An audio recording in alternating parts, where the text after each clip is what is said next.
Chapter 23. The audacity. Draco felt the tension rise like a protagonist in a tawdry romance novel. "Oh, really?" he drawled with a hint of irony. "You don't trust me, darling?" Harry stumbled over his words, a skill that came so naturally to him, unlike Theo, whose speech was always composed. Sometimes Theo's quietness would have been welcome, but those thoughts were for another day. Draco, this isn't easy. Of course I trust you, or at least I want to. Your actions sometimes make it difficult. But I do want to trust you, because I really like you. You know that." Draco's heart twinged, recalling a time when their roles were something other than adversaries. "I think it's more than just liking, don't you?" he said, his voice more hushed now. "Is there something you need to ask, love?" "Draco." Harry exhaled deeply. "Are you the heir of Slytherin?" For the briefest moment, Draco entertained the thought of admitting it, just to tease. "No," he finally replied. "Certainly not. Why would you think that?" He wore a mock expression of hurt. Harry seemed genuinely regretful, even embodying Theo with sincerity. "I'm sorry, Draco." "Darling," he tried the endearment softly, surprising Draco with his dedication to the role. "It's frustrating how others keep saying that about you." Time to increase the stakes. "Let them talk," Draco declared intensely. "I only care about your opinion," and tricked Harry into a stunned silence by unbuttoning the top of his cashmere sweater.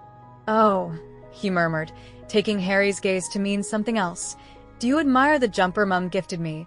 and slowly reveal more of the sleek pearls hidden beneath than the final one. "Or is it my neck you're drawn to?" He shifted his hair off his shoulder, exposing his throat and collarbones. He sensed Harry's fixation there. "Feel free to kiss it if you're inclined." "Aren't you?" "No, I mean I'm good," Harry managed, trying to keep his composure, and Draco turned, feigning a pout as he leaned closer. "Darling," Draco persisted, his lower lip jutting out. "Won't you give me a kiss?" "Just a bit shy," Harry stammered, edging away. "I know you'd like to," Draco sighed, resting back with a suggestive look. He parted his lips slightly, waiting, daring Harry to act. "Aren't you going for what you want?" Harry stared back, fingers hesitating in Draco's hair before he abruptly pulled away, gasping. Draco sat up with a theatrical eye roll reminiscent of Snape's. "So, that's your boundary for saving the day? You wouldn't kiss a supposed Death Eater even for that, Harry Potter?" Harry paled. He retreated, only to find the drapery holding firm behind him. "Why are you calling me that?" "Why not?" Draco sighed, redoing his buttons. "I became certain when you guessed the password right after I used it around you, though I guessed when you started addressing Crabbe and Goyle by their surnames." "Right. We sort of forgot their first names." "Truly remarkable," Draco said dryly, "the bravery of Gryffindor plots and their stunning lack of research. These curtains won't open. The charm seals them." Harry tensed. "Relax, Savior. There was no intent to take it too far. I was testing you. Did you think I'd really pounce on you?" "Oh," Harry breathed, brain seemingly still rebooting. "Isn't not expecting you. I'm sorry if I chose him. I had no idea you two were, well." Draco struggled to process that. "What?" "No, I never dated Not. It was a test. The more you cooperated, the more I knew you weren't Theo. Did you imagine I'd been seeing him?" Harry shrugged, a weak gesture. "Seriously, Potter? We're 12. "I never know with you, Draco," Harry admitted, sounding frustrated. "Your intentions are unpredictable. A kinder person might take pity, but this was Draco. Here's what I deduced about your chaotic plan. Somehow you acquired something of Blaze and Theo, brewed the polyjuice potion. What? You think I wouldn't know? Thanks to Hermione's miraculous potion expertise. She's impressive, but she wouldn't do the questioning. Ron and I helped too," Harry inserted defensively. "So, she sends her minions to pry the truth from me, expecting I'd confess to fellow Slytherins, as if I'd ever spill secrets to Blaze or Theo, Plan or no plan.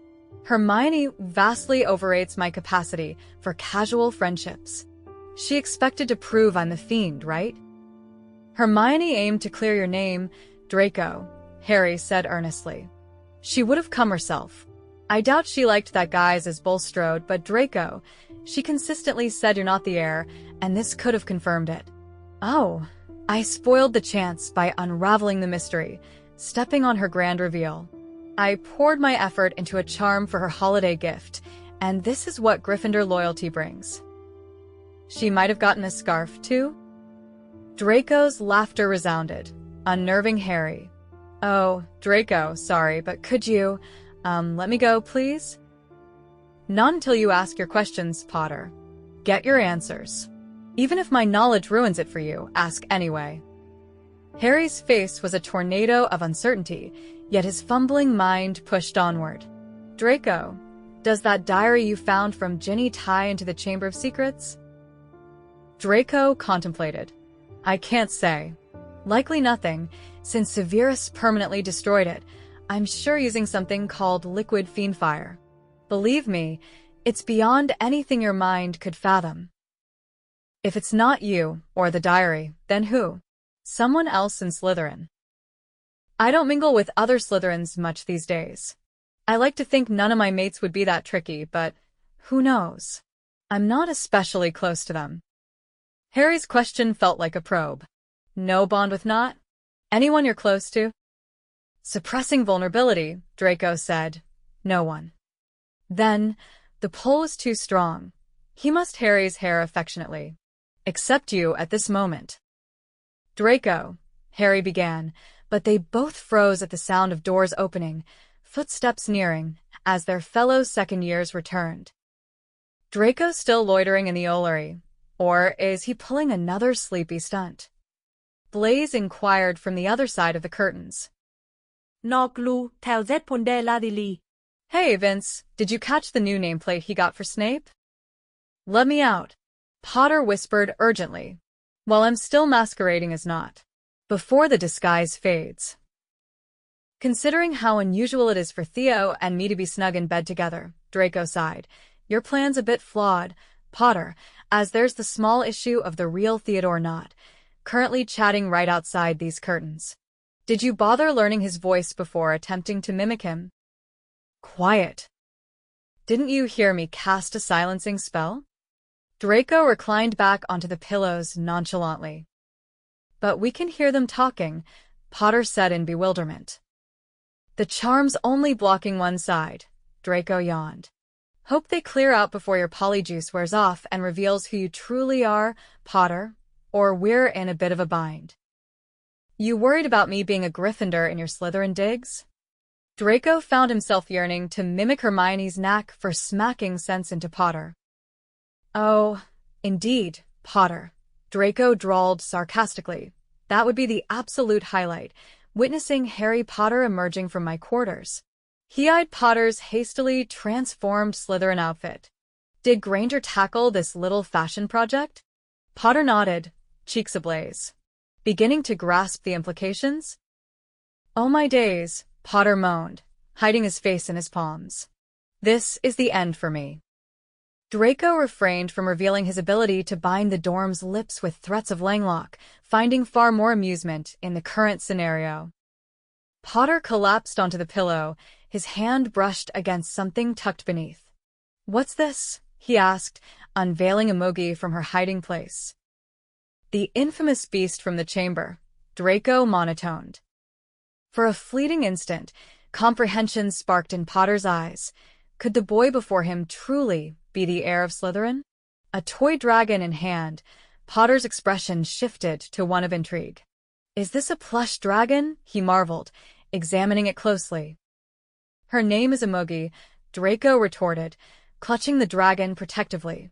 She holds significance, a gift from Aunt Andromeda, a relative my family estranged, making her quite precious. Potter blinked, processing this revelation. And she's named after an enchanting Korean tale about a dragon born in disguise. Draco added with feigned impatience, Are you going to stop laughing at that?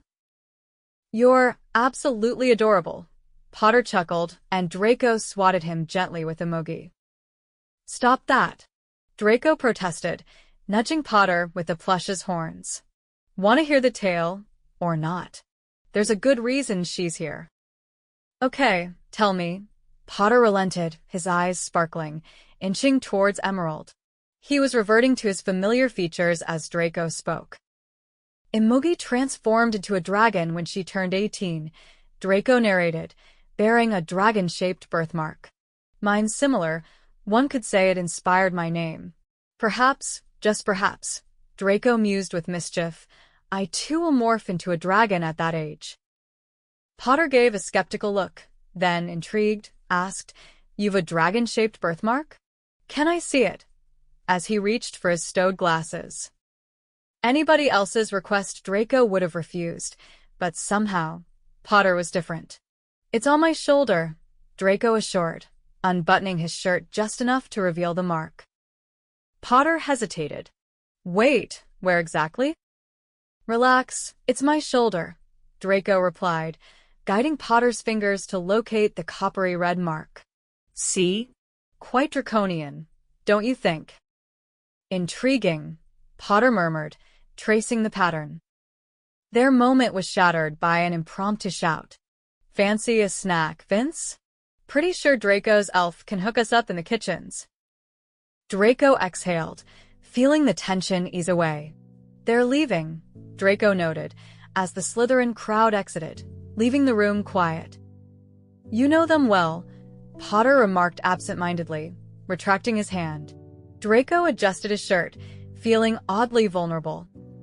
We're not friends, Draco corrected brusquely. I've simply known the lot since infancy. Potter appeared momentarily introspective before speaking again. I should sneak off, he suggested, sounding inexplicably hesitant. Finite incantatem, Draco murmured, waving his wand.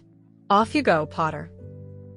As Potter gathered himself and crossed the room, Draco's eyes widened. Potter, Draco called. What? Potter paused, his attention drawn back. Draco, flustered, gestured. Imogi, Draco managed, pointing to the stuffed dragon accessorizing Potter's arm. Potter grinned sheepishly, carefully returning Imogi before slipping out of sight. Oh, for Merlin's sake, my apologies, exclaimed Potter, almost shoving her into Draco's arms before darting out of the Slytherin common room as if the Imogi were indeed the fabled creature lurking in the Chamber of Secrets. Thanks for listening. If you enjoyed this chapter, please hit the subscribe button and ring the bell to stay updated with more audiobooks. Happy listening!